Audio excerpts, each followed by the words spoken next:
All right. So have you ever had a day when you had a long list and you got like 15 things done on that list and you felt really accomplished by the end of the day? And then maybe had a day when you either like were running like mad but didn't really get anything done, or that you just couldn't even get off the couch or couldn't get out of bed. And the difference in how you felt about yourself and about your value, about who you are as a person, about your worth. Okay, so I'm going to challenge you a little bit and give you a belief that I'm going to challenge you to think about. And that is that you are just as intrinsically valuable, whether or not you do nothing or you do a whole bunch. Now, I know in this mortal world, it is where value is so tied to accomplishment. It's very easy to naturally think that we feel more worth. We just naturally feel better. And there's other reasons why we feel better too.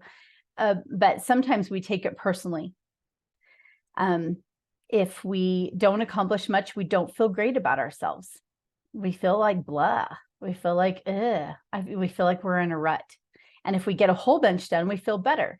Well, I'm going to tell you a story about how I learned in my own personal life how our value is the same, no matter if we do a little or a lot. Okay, so when I was 18 years old, it was my second year in this 2-year college that I was in. We were going into the last semester.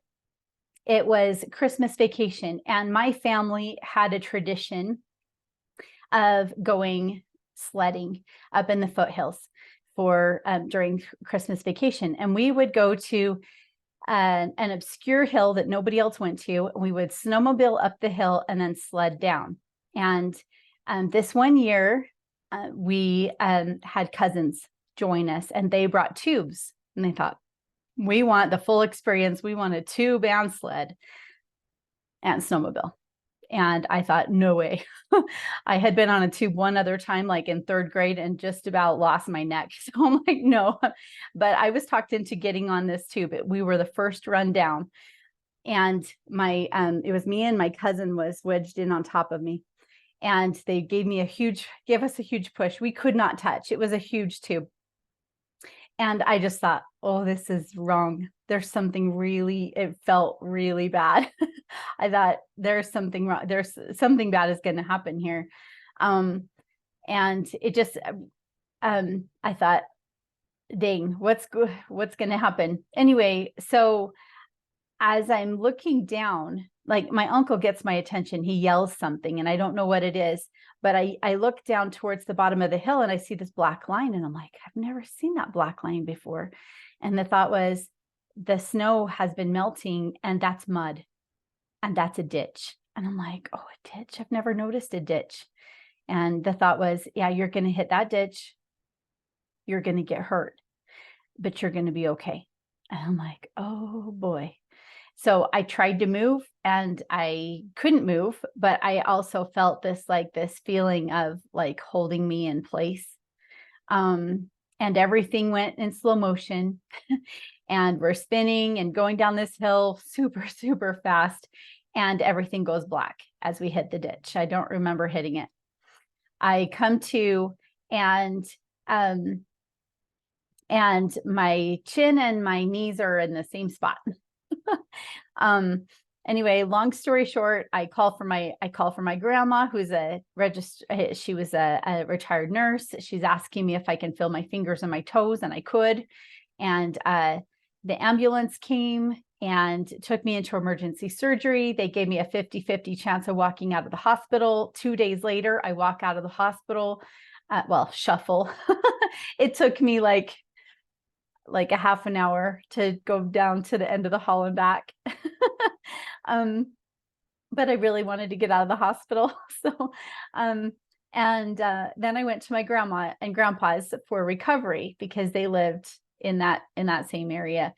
And, so they took out their couch. There was his and hers chairs, and they put my hospital bed in between. And so I got to hang out with them, and it was super, super sweet memories. And I'm so glad now that I got to have that with them. And my planner, which at college, I was super, super busy with church responsibilities. I had a leadership position in the women's group that I was in with church. I was the president of that organization, kind of. And I was also in the presidency of a organization getting ready to leave for Ecuador to do some humanitarian work. So I was pretty busy.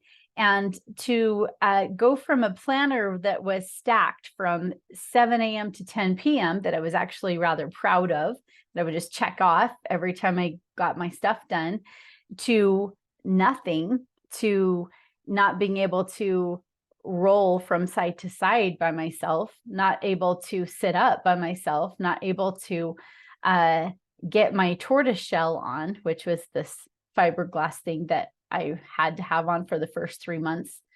Not be able to do anything by myself. Brushing my teeth was a real chore. Brushing my hair was impossible. Using the bathroom was super hard. Every movement was painful.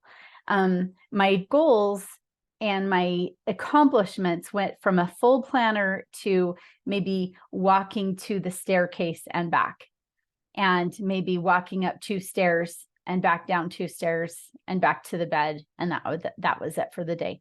Or walking up 4 stairs or walking up 6 stairs, because the upstairs was the treadmill, and they had told me to walk a mile a day.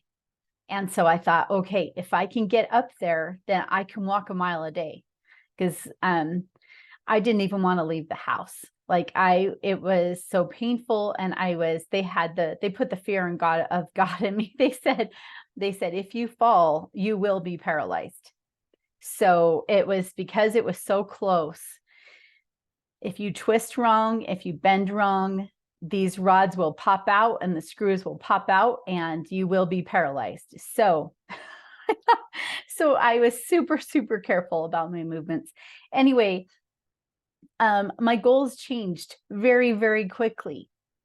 They told me not to go back up to college, which I did. After 6 weeks, I went right back up to college, but it was not until after I'd learned how to brush my hair and get in the shower by myself, which totally freaked out my grandma and just, because of slipping and stuff, all of the things.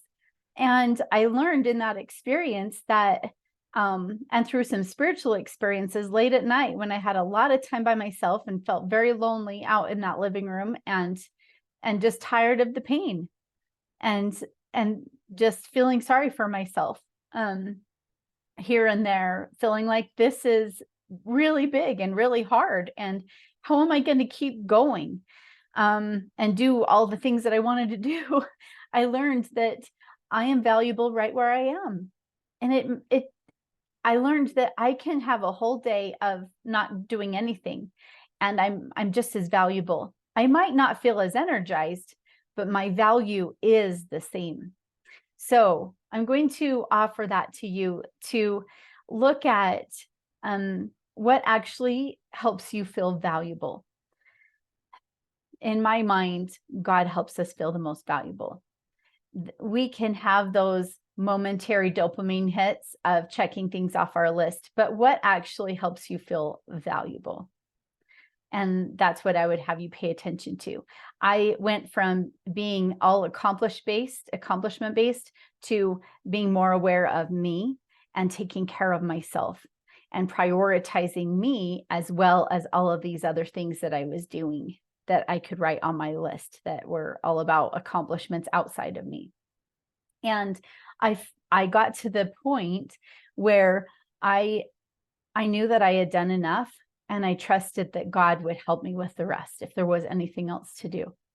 And so I invite you to do the same, to know that you are intrinsically worth an infinite amount, and that you can get heavenly help with all the things that you're doing. So that's my thought for today. Take care. We'll see you next time.